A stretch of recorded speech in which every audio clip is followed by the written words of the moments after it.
Hello friends, मैं हूँ S R Meena. BSc second year zoology के थर्ड पेपर अप्लाइड जूलॉजी के टॉपिक एपीकल्चर के बारे में हम डिस्कस करेंगे।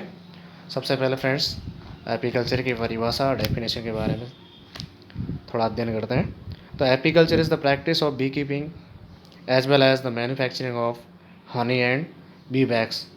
मीन्स शहद और इसके बाई प्रोडक्ट जैसे बैग्स, मोम आदि प्राप्त करने के उद्देश्य से व्यापक स्तर पर मधुमक्खी यानी हनी बी को पालना या रियरिंग करना एपीकल्चर कहलाता है। इसके कुछ इम्पोर्टेंट फैक्ट्स यानी कि थोड़ी सी हिस्ट्री के बारे में भी हम देख लेते हैं।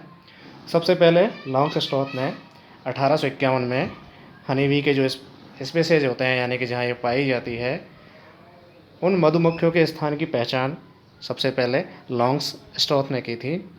सेकंड नंबर आता है फ्रेंड्स 1882 में भारत के अंदर बंगाल में सबसे पहले मधुमक्खी पालन की शुरुआत की गई। उसके बाद थर्ड नंबर पर आता है 1911 में न्यूटन ने साउथ इंडिया के अंदर बी कीपिंग के लिए आर्टिफिशियल छत्ते का निर्माण किया या आर्टिफिशियल छत्ते को सबसे पहले बनाया गया। 1962 में पुणे के अंदर एक केंद्रीय हनी बी रिसर्च सेंटर की स्थापना की गई, जो कि दिल्ली में स्थित आईसीआर के तहत संचालित है। उसके बाद में आता है कि फ्रेंड्स कि लॉन्गस्ट्रोथ जो है उसको फादर ऑफ बी कीपिंग कहा जाता है। इसके अलावा भी कुछ अदर इम्पॉर्टेंट फैक्ट्स हैं जो हनी बी के बारे में काफ़ी प्रचलित हैं, जैसे कि हनी बी जो है एक सोशल इंसेक्ट है यानी कि सामाजिक कीट होता है। मधुमक्खियों के अंदर एक हायर लेवल का श्रम विभाजन यानी कि लेबर डिवीजन पाया जाता है।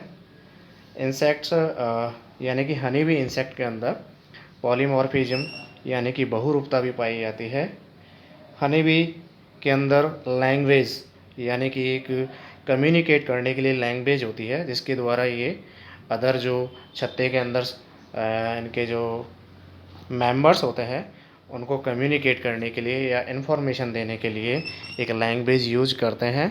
उस लैंग्वेज में वेगल डांस और राउंड डाउन्स के द्वारा ये इन्फॉर्मेशन शेयर करते हैं।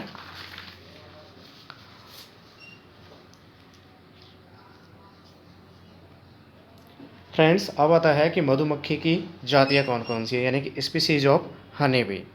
तो सबसे पहले हम पढ़ते हैं एपिस डॉर्सेटा। बच्चों, इसका जो कॉमन नेम है वो रॉक बी के नाम से इसको जाना जाता है।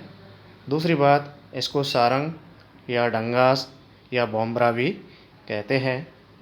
यह जितनी भी हनी बी पाई जाती हैं उनमें उन स्पीसीज़ के अंदर ये सबसे ज़्यादा बड़ी स्पीसीज़ है। इसकी जो लंबाई होती है फ्रेंड्स वो लगभग 20 mm होती है, और एनुअली अगर देखा जाए तो इसके एक छत्ते से एक वर्ष में लगभग 37 किलोग्राम हनी बी हमें प्राप्त होता है। इसका जो हनी और बैग्स होता है उसमें मार्केट में इसकी बहुत इम्पोर्टेंस होती है।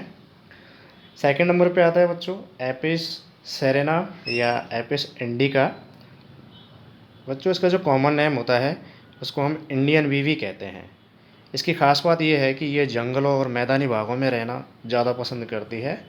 इसको डार्क प्लेस भी बहुत ज़्यादा पसंद है, और इसकी ख़ास बात ये होती है कि एक एनुअली ईयर के अंदर या एक वर्ष के अंदर लगभग 6 से 7 पाउंड हनी या 2 से 5 किलोग्राम शहद इसके छत्ते से एक वर्ष के अंदर हम प्राप्त कर सकते हैं।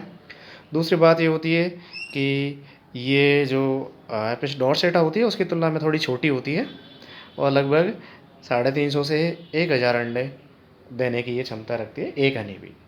ठीक है। दूसरी इम्पॉर्टेंट बात एपिस इंडिका की कि इंडिया में अगर एपीकल्चर हमें करना है तो उसके लिए सबसे बेस्ट स्पीसीज जो है वो एपिस इंडिका है। तो इसको हम सबसे बेस्ट मान सकते हैं कमर्शियल लेवल के लिए इंडिया के अंदर। बच्चों, थर्ड आता है एपिस मेलिफेरा। ये तीसरी स्पीसीज है। बच्चों, इसका जो कॉमन नेम होता है वो यूरोपियन बी है। इसको हम यूरोपियन बी भी कह सकते हैं। इसके अलावा इसको हम इटालियन बी भी कह सकते हैं।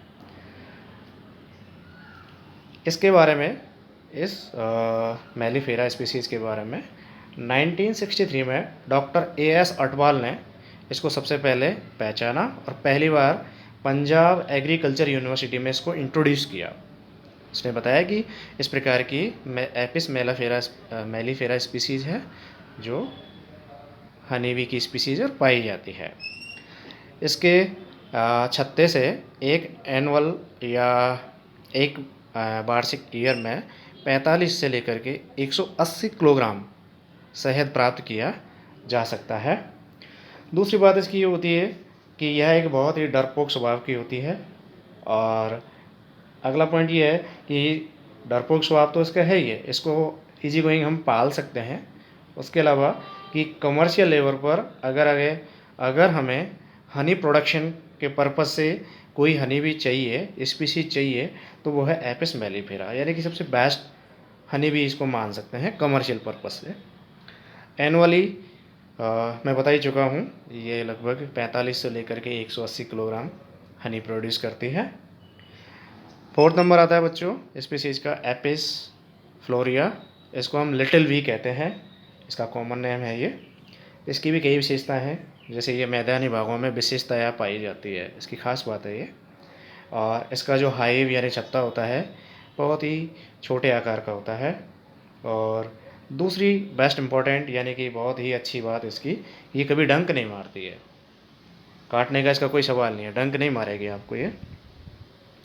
और बहुत ही सरल और डरपोक स्वभाव की होती है।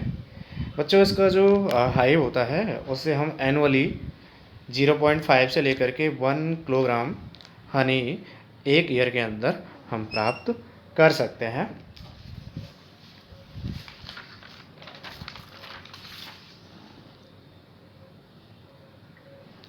अगली स्पीशीज आती है एपिस एंड्रिनोफॉर्मिस। बच्चों इसको हम इसका कॉमन नेम जो है इसको हम ब्लैक डॉर्फ भी कहते हैं। और इसकी ख़ास बात ये होती है कि ब्लैक स्टेप्स ऑफ टिबिया या वेस्टिरस जो रहती है वहाँ ये सरवाइव करती है या पाई जाती है। और ख़ास बात ये होती है कि इसको भी डार्क प्लेसेस या अंधेरा जो जंगलों के अंदर होता है वहाँ ये रहना काफ़ी पसंद करती है, यानी कि इसको लाइट की जो इंटेंसिटी है वो अगर 25 से 30% अवेलेबल है तो वह ये इजी गोइंग आराम से स्मूथली सरवाइव कर सकती है। नेक्स्ट स्पीसीज आती है टेरेटोगोनुला इरिडीपेनिस, ये 3rd नंबर की स्पीसीज है। बच्चों इसका जो कॉमन नेम है इसको हम डैमर बी भी कहते हैं, इसको हम मॉस्किटो बीज भी कह सकते हैं, बाइटिंग बीज भी कह सकते हैं, और स्टिंगलेस यानी डंक रहित भी इसको हम कह सकते हैं। और इसका जो हाइव होता है उसमें बहुत ही कम मात्रा में हनी प्रोड्यूस होता है, लगभग 60 से लेकर के 80 ml, यानी कि बहुत ही कम मात्रा में ये हनी प्रोड्यूस करती है। दूसरी बात इसकी खास ये है बच्चों कि जब ये इसका हाइव बनाती है तो उस हाइव को बनाने के लिए सेरोमिन का बहुत ही ज़्यादा प्रयोग करती है। छत्ता बनाने के लिए सेरोमिन नामक एक प्रोडक्ट होता है जो कि बैक्स मोम रेजिम या प्रोपोइल्स होता है, उसका एक मिक्सचर होता है। इस मिक्सचर से ही ये अपने छत्ते का निर्माण करती है, जबकि जो अदर बीज होती हैं वो उनका जो कंपोजिशन होता है वो अलग होता है। इसीलिए इसको मैंने यहाँ स्पेसिफाई किया है कि इसके द्वारा जो प्रोडक्ट बैक्स छत्ता बनाने में काम लिया जाता है वो सेरोमेन होता है। इसके अलावा ये जो हनी होती है वो बैग्स के अंदर ऐसी ट्यूब्स बनाती है, उन ट्यूब्स के अंदर पॉलन भरने का काम भी करती है। नेक्स्ट लास्ट है बच्चों ये एपिस लेबोरिशा। फ्रेंड्स इसका जो कॉमन नेम है वो है हिमालयन बी, और इसकी खास बात ये होती है कि ये एक वर्ष के अंदर लगभग 60 किलोग्राम हनी प्रोड्यूस करती है। और दूसरी बात ये होती है कि ये जो हाई एल्टीट्यूड से उच्च जो स्थान होते हैं वहाँ पर ये रहना पसंद करती है। इनके जो छत्ते होते हैं वो लगभग 250 से लेकर के 300 मीटर ऊंचाई पर पाए जाते हैं। ये बहुत ही लार्जेस्ट बड़ी होती है, वाइल्डेस्ट जंगलों में होती है, जंगलों के अंदर पाई जाती है। और इसके अलावा इसके अंदर जो ख़ास बात यह है कि एप्पल जो होता है उसके अंदर पॉलिनेशन का काम भी एपिस लेबोरिशा नाम की जो हनी बी स्पीसीज़ है यही करती है। चलो friends, thank you watching for this video. See you again in the next video. Thanks a lot.